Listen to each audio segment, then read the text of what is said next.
Hey guys, welcome back to my channel. Today we're going to be looking at how we round numbers to the nearest tens and hundreds. So take for example, if we had this number 5,874. So the first thing that I'm going to do is that I'm going to go ahead and allocate the placeholders. So if you notice here, the 4 is in our ones position, so I'm going to put O to represent our ones position. The 7 is in our tens position. I'm going to go ahead and put a T to represent our tens position.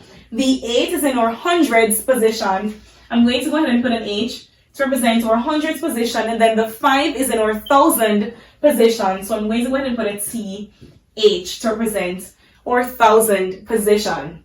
So now the first thing is that we're going to try to round this number to the nearest tens. If you look at our tens position, we have 7. When we're rounding a number to the nearest tens, we're very interested in only 2 digits from the entire number.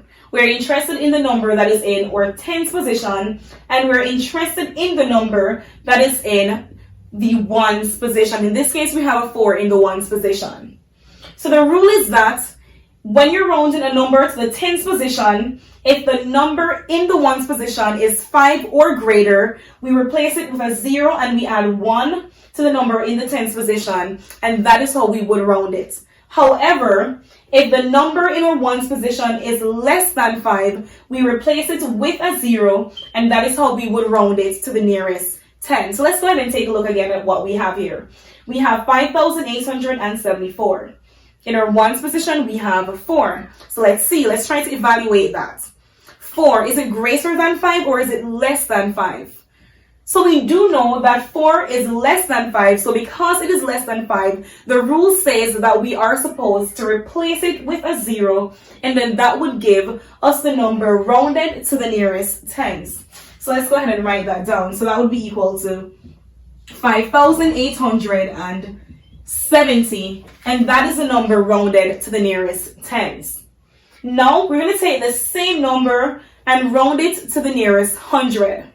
Again, we're interested also in the number that comes in the hundred position, but we're also interested in the number that comes immediately to the right of the hundred place, and in this case it is the tens position, and the number in our tens position is 7. The same rule applies. We're going to look at the number, we're going to evaluate it, see if it is greater than or equal to 5, and of course if it is greater than or equal to 5, we're going to replace it with a 0, add 1 to the number in the hundred place, or if it is less than 5, we're going to replace it with a 0 and every other number to the right of it with a 0, and that would be how we would round the number to the nearest hundred.